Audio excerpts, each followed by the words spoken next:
विटा पोलीस ठाणे गुन्हे प्रकटीकरण पथकाने काय धुमधडाका लावला? पोलीस निरीक्षक संतोष डोके यांच्यानंतर पोलीस निरीक्षक शरद मेमाणे साहेब यांचा पदभार स्वीकारल्यानंतर चोरीचा गुन्हा उघडकीस करण्यात यश. विटा पोलीस ठाणे पोलीस निरीक्षक संतोष डोके साहेब यांनी विटा पोलीस ठाणेकडील गुन्हे प्रकटीकरण पथकास तपासाच्या ज्या सूचना व तपासाचे मार्गदर्शन विटा पोलीस ठाणेकडील अंमलदार गुन्हे प्रकटीकरण पथकास डोके साहेब प्रभारी अधिकारी असताना जे करत होते आणि गुन्हे प्रकटीकरण पथक हे विटा उपविभागीय पोलीस अधिकारी श्रीमती पद्मा कदम मॅडम यांच्या आदेशानुसार तपास करून अनेक घरफोडांचे व चोरीचे गुन्हे उघडकीस आणून आपली कामगिरी या पथकाने केली.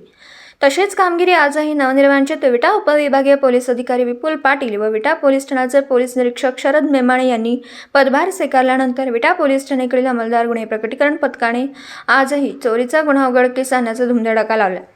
सांगली जिल्हा पोलीस अधीक्षक संदीप घुगे व अपर पोलीस अधीक्षक श्रीमती ऋतू खोकर मॅडम व विटा उपविभागीय पोलीस अधिकारी विपुल पाटील यांनी विटा बस स्थानकातून बसमध्ये चढत असताना दिनांक 17 जुलै 2023 रोजी कोणीतरी अज्ञात चोरट्यांनी कराड तालुक्यातील अंधारवाडी येथील सौ मालन शिवाजी पवार यांच्या गळ्यातील सोन्याचे मणी मंगळसूत्र हातोहात लंपास केलं होतं.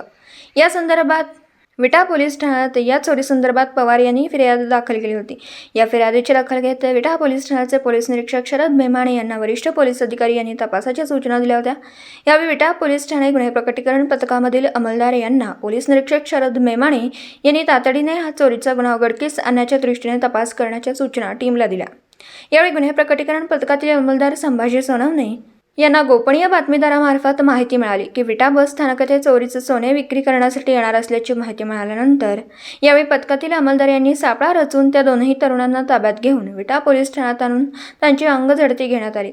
यावेळी त्यांच्याकडे सोन्याचे दागिने विटा पोलीस पथकाला मिळून आले. यावेळी त्यांच्याकडे मुद्देमाल हस्तगत करत पोलिसांनी त्यांचं नाव व गाव विचारलं असता त्यांनी चंदन देविदास ससाने राहणार वाकड म्हातोबा नगर तालुका मुळशी जिल्हा पुणे व गोरख बाबूराव आठवले राहणार चेंबूर कॅम्प इंदिरानगर तालुका कुर्ला जिल्हा मुंबई असं सांगितलं. अगदी कौशल्यपूर्ण तपास करत 60,000चा मुद्देमाल या संशयित चोरट्यांकडून जप्त करण्यात आला.